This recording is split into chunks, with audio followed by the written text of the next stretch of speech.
The electric guitar, one of the most popular instruments of all time. This iconic instrument created pathways to a multitude of new genres through the diverse sound that it is capable of. The modern electric guitar consists of a wooden body with a neck perpendicular to the bass. The strings lay on the neck and connect to the bridge at the bottom.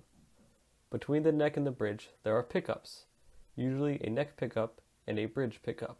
The pickups are what capture the sound of the guitar. Pickups have magnets inside of them that are wound with conductive wire. When the strings vibrate from playing and create sound waves, the pickups turn the magnetic vibrations and the sound waves into an electrical signal. This signal is sent to the amplifier through a cord.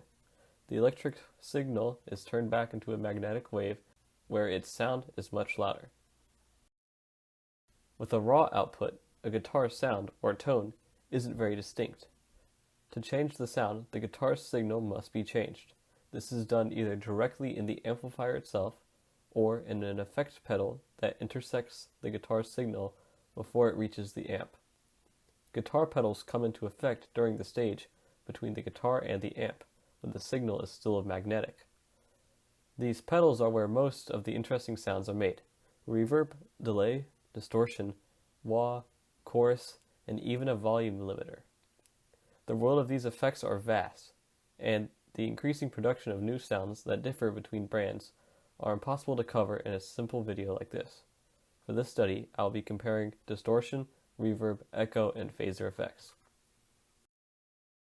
As previously mentioned, all of these effects are done while the signal is an electrical signal passing through to the amp. So, how are the changes made? How does the pedal make the sound different? Distortion is one of, if not the most, common effect in music and specifically in guitar effects. Distortion is pushing of a sound wave to the peak.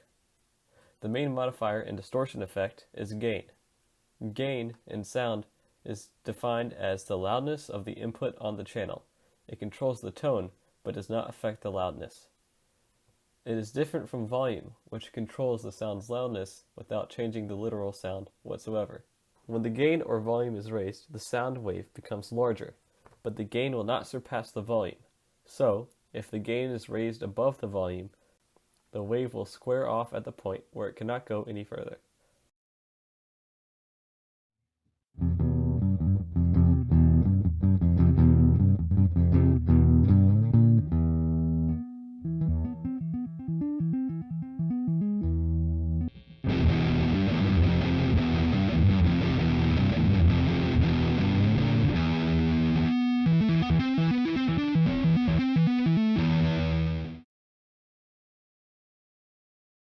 Second to distortion, reverb is also a very common effect used in post-music editing and used in live recording.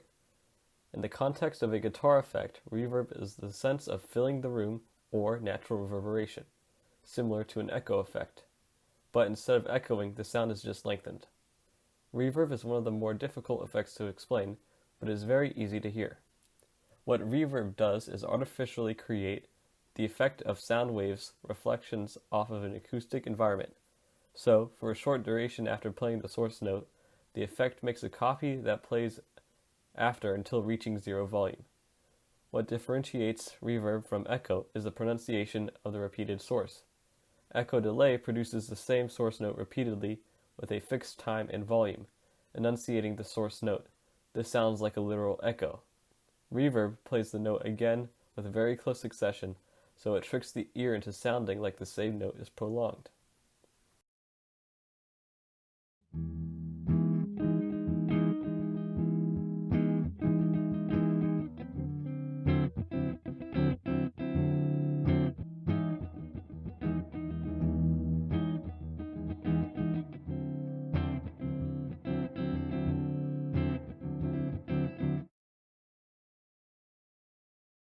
Just like an echo in the movies, the echo effect takes the output of the guitar and echoes it based on a delayed time. Depending on the pedal, you can change the time between delays and the volume of the delayed note, though it doesn't go on forever, no matter the volume.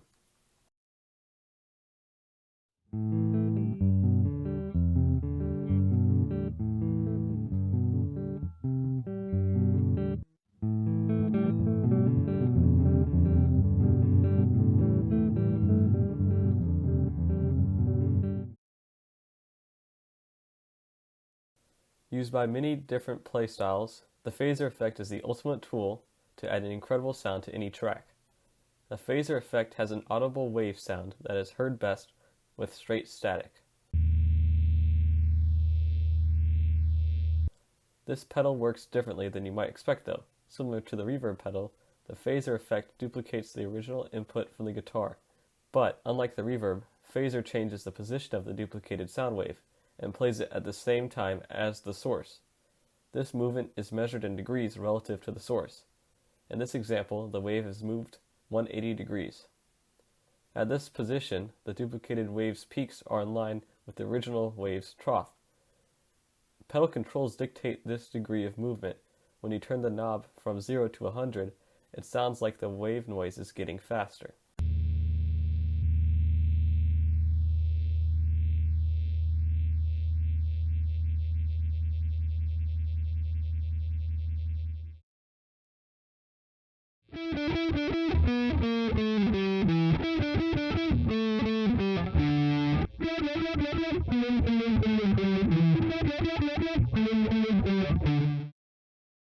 Guitar effects have a compelling effect on the physical sound waves and on the sound produced by these waves. While some don't even have an effect on the waves, like reverb and echo delay, through ingenuity, improvements from aspiring musicians, and the understanding of sound mechanics, we are able to do so much more with the sound of electrical instruments. The capabilities of a guitar sound have changed greatly since its origin. With this being said, I still can't seem to find a good sounding tone.